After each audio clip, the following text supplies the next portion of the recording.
Давным-давно существовала далекая империя, простирающаяся от китайских степей до берегов Средиземноморья.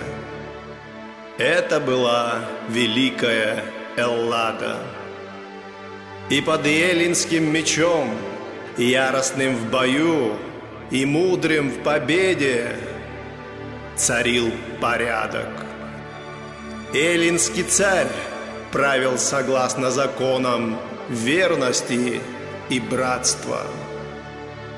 У царя было 2 сына, и в том была его отрада. Братья-близнецы Диас и Акура росли и мужали со временем. Их манили бескрайние просторы Эгейского моря и великолепие пустого неба.